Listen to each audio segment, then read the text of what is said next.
ನಮಸ್ಕಾರ ಸ್ನೇಹಿತರೆ, ನಾಳೆ ವರ್ಷದ ಕೊನೆಯ ಸೂರ್ಯಗ್ರಹಣ ಎಷ್ಟು ಗಂಟೆಗೆ ಆರಂಭವಾಗುತ್ತದೆ ಮತ್ತು ಯಾವ ರಾಶಿಯ ಮೇಲೆ ಪ್ರಭಾವವನ್ನ ಬೀರಲಿದೆ, ಇವೆಲ್ಲ ಸಂಪೂರ್ಣ ಮಾಹಿತಿಯನ್ನ ತಿಳಿದುಕೊಳ್ಳಲು ಈ ವಿಡಿಯೋಕ್ಕೆ ಒಂದು ಲೈಕ್ ಮಾಡಿ ಹಾಗೂ ಕೊನೆವರೆಗೂ ನೋಡಿ ಸ್ನೇಹಿತರೆ. ಈ ವರ್ಷದ ಎರಡನೇ ಮತ್ತು ಕೊನೆಯ ಸೂರ್ಯಗ್ರಹಣ ಆಗಸ್ಟ್ 12ರಂದು ನಡೆಯಲಿದೆ ಸ್ನೇಹಿತರೆ. ಈ ಸೂರ್ಯಗ್ರಹಣ ಕರ್ಕಾಟಕ ರಾಶಿಯ ಮೇಲೆ ಹೆಚ್ಚು ಪ್ರಭಾವ ಬೀರಲಿದೆ ಸ್ನೇಹಿತರೆ. ಸೂರ್ಯ, ಚಂದ್ರ ಮತ್ತು ಗುರುಗಳು ಒಂದೇ ರಾಶಿಯಲ್ಲಿ ಇರುವುದರಿಂದ ಜ್ಯೋತಿಷ ದೃಷ್ಟಿಕೋನದಿಂದ ಈ ಘಟನೆಗಳನ್ನ ವಿಶೇಷವೇನೆಂದು ಪರಿಗಣಿಸಲಾಗುತ್ತದೆ ಸ್ನೇಹಿತರೆ. ಆದ್ಯಾಗೋ ಈ ಗ್ರಹಣವು ಭಾರತದಿಂದ ಗೋಚರವಾಗುವುದಿಲ್ಲ. ಖಗೋಳಶಾಸ್ತ್ರಜ್ಞರ ಪ್ರಕಾರ ಇದು ಸಂಪೂರ್ಣ ಸೂರ್ಯಗ್ರಹಣವಾಗಿದ್ದು ಗ್ರೀಸ್ಲ್ಯಾಂಡ್, ಐಸ್ಲ್ಯಾಂಡ್, ಸ್ಪೇನ್, ರಷ್ಯಾ ಸೇರಿದಂತೆ ಕೆಲವು ಪ್ರದೇಶಗಳಲ್ಲಿ ಸಂಪೂರ್ಣವಾಗಿ ಗೋಚರಿಸಲಾಗುತ್ತದೆ ಸ್ನೇಹಿತರೆ. ಹಾಗೆ ವರ್ಷದ ಎರಡನೇ ಮತ್ತು ಕೊನೆಯ ಸೂರ್ಯಗ್ರಹಣ ಆಗಸ್ಟ್ 12, 2026ರಂದು ರಾತ್ರಿ 9:04 ಆರಂಭವಾಗುತ್ತದೆ ಸ್ನೇಹಿತರೆ. ಭಾರತೀಯ ಕಾಲಮಾನ ಸುಮಾರು ರಾತ್ರಿ 11:16 ಗ್ರಹಣವು ಇದರ ವಿಭಿನ್ನ ಮಧ್ಯ ಬಿಂದುವನ್ನ ತಲುಪುತ್ತದೆ ಸ್ನೇಹಿತರೆ. ನಂತರ ಆಗಸ್ಟ್ 13ರಂದು ಬೆಳಗ್ಗೆ 1:27 ಗ್ರಹಣ ಕೊನೆಗೊಳ್ಳಲಾಗುತ್ತದೆ ಸ್ನೇಹಿತರೆ.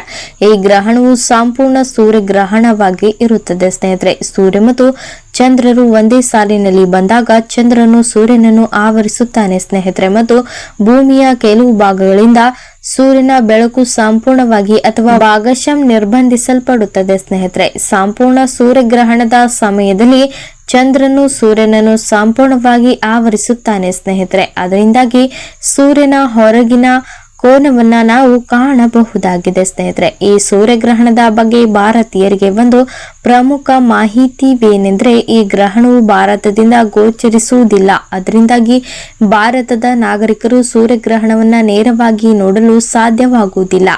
ಆದ್ಯಾಗೋ ಪ್ರಪಂಚದ ಕೆಲವು ಭಾಗಗಳಲ್ಲಿ ಇದು ಸಂಪೂರ್ಣ ಸೂರ್ಯಗ್ರಹಣವಾಗಿ ಗೋಚರಿಸುತ್ತದೆ ಸ್ನೇಹಿತರೆ. ಈ ಗ್ರಹಣವು ಗ್ರೀಸ್ಲ್ಯಾಂಡ್, ಐಸ್ಲ್ಯಾಂಡ್, ಉತ್ತರ ರಷ್ಯಾ, ಅಲ್ಟ್ರಾಸ್ಟಿಕ್ ಮಹಾಸಾಗರದ ಕೆಲವು ಭಾಗಗಳು ಹಾಗೂ ಸ್ಪೇನ್ ಮತ್ತು ಪೋರ್ಚುಗಲ್ ಕೆಲವು ಭಾಗಗಳಲ್ಲಿ ಗೋಚರಿಸುವ ಸಾಧ್ಯತೆ ಇದೆ ಸ್ನೇಹಿತರೆ. ಫಿನ್ಲ್ಯಾಂಡ್, ಫ್ರಾನ್ಸ್, ಜರ್ಮನಿ ಮತ್ತು ಇಟಲಿಯ ಕೆಲವು ಭಾಗಗಳಲ್ಲಿ ಸೂರ್ಯಗ್ರಹಣ ಗೋಚರಿಸಲಾಗುತ್ತದೆ ಸ್ನೇಹಿತರೆ. ಆದ್ರೆ ಇದು ಭಾಗಶಃ ರೂಪದಲ್ಲಿ ಗೋಚರಿಸುತ್ತದೆ ಸ್ನೇಹಿತರೆ. ಈ ಬಾರಿ ಸೂರ್ಯಗ್ರಹಣವು ಭೀಮನ ಅಮಾವಾಸ್ಯೆಯ ದಿನವೆಂದು ಸಂಭವಿಸುತ್ತಿರುವುದು ಧಾರ್ಮಿಕವಾಗಿ ವಿಶೇಷ ಗಮನ ಸೆಳೆಯುತ್ತದೆ ಸ್ನೇಹಿತರೆ. ಭಾರತೀಯ ಸಂಪ್ರದಾಯದಲ್ಲಿ ಭೀಮನ ಅಮಾವಾಸ್ಯೆಗೆ ವಿಶೇಷ ಮಹತ್ವವಿದ್ದು ಈ ದಿನ ಪೂಜೆ, ವ್ರತ ಮತ್ತು ದಾನಗಳನ್ನ ಮಾಡುವ ಪದ್ಧತಿ ಇದೆ ಸ್ನೇಹಿತರೆ.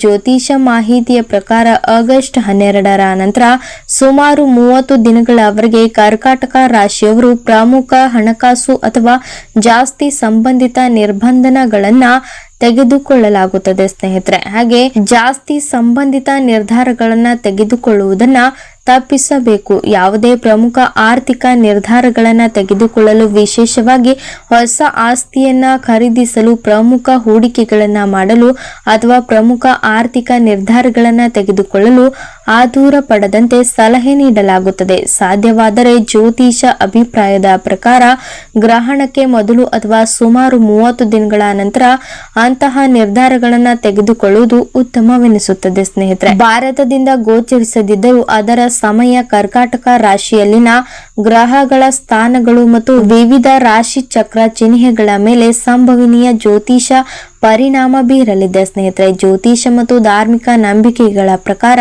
ಗ್ರಹಣ ಗೋಚರಿಸುವ ಪ್ರದೇಶದಲ್ಲಿ ಕೆಲವು ನಿಯಮಗಳನ್ನ ಪಾಲಿಸಬೇಕು.